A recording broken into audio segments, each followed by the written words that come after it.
it pleased Darius to set over the kingdom 120 satraps, to be over the whole kingdom, and over these 3 governors, of whom Daniel was one, that the satraps might give account to them, so that the king would suffer no loss. Then this Daniel distinguished himself above the governors and satraps, because an excellent spirit was in him, and the king gave thought to setting him over the whole realm. So the governors and satraps sought to find some charge against Daniel concerning the kingdom, but they could find no charge or fault, because he was faithful, nor was there any error or fault found in him. Then these men said, "We shall not find any charge against this Daniel, unless we find it against him concerning the law of his God." So these governors and satraps thronged before the king. King Darius, live forever. All the governors of the kingdom, the administrators and satraps, the counselors and advisers, have consulted together to establish a royal statute and to make a firm decree that whoever petitions any god or man for 30 days, except you, O king, shall be cast into the den of lions.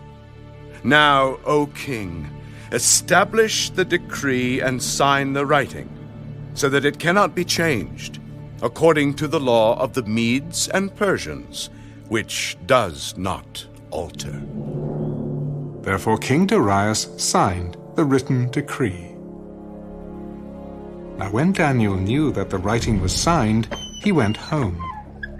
And in his upper room, with his windows open toward Jerusalem, he knelt down on his knees 3 times that day, and prayed and gave thanks before his God, as was his custom since early days. Then these men assembled and found Daniel praying and making supplication before his God. And they went before the king and spoke concerning the king's decree. Have you not signed a decree that every man who petitions any god or man within 30 days, except you, O king, shall be cast into the den of lions? The thing is true, according to the law of the Medes and Persians, which does not alter. That Daniel, who is one of the captives from Judah, does not show due regard for you, O king, or for the decree that you have signed, but makes his petition 3 times a day. And the king, when he heard these words, was greatly displeased with himself, and set his heart on Daniel to deliver him. And he labored till the going down of the sun to deliver him. Then these men approached the king. Know, O king, that it is the law of the Medes and Persians that no decree or statute which the king establishes may be changed. So the king gave the command, and they brought Daniel and cast him into the den of lions. But the king spoke, saying to Daniel, Your God, whom you serve continually, he will deliver you. Then a stone was brought and laid on the mouth of the den, and the king sealed it with his own signet ring and with the signets of his lords, that the purpose concerning Daniel might not be changed. Now the king went to his palace and spent the night fasting, and no musicians were brought before him. Also his sleep went from him. Then the king arose very early in the morning and went in haste to the den of lions. And when he came to the den, he cried out with a lamenting voice to Daniel, Daniel, servant of the living God, has your God, whom you serve continually, been able to deliver you from the lions? O king, live forever.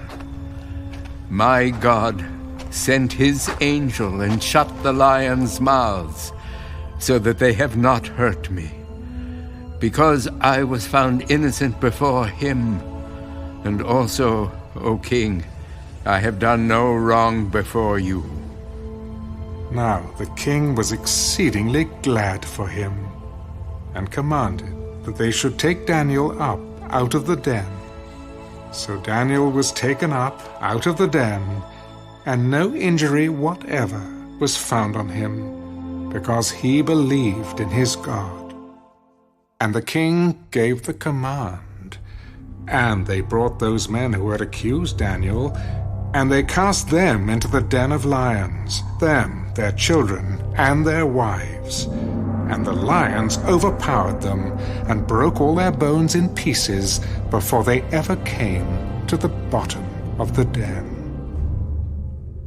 Then King Darius wrote, To all peoples, nations, and languages that dwell in all the earth, peace be multiplied to you. I make a decree that in every dominion of my kingdom men must tremble and fear before the God of Daniel. For he is the living God, and steadfast forever. His kingdom is the one which shall not be destroyed, and his dominion shall endure to the end. He delivers and rescues, and he works signs and wonders in heaven and on earth. Who has delivered Daniel from the power of the lions? So this Daniel prospered in the reign of Darius, and in the reign of Cyrus the Persian,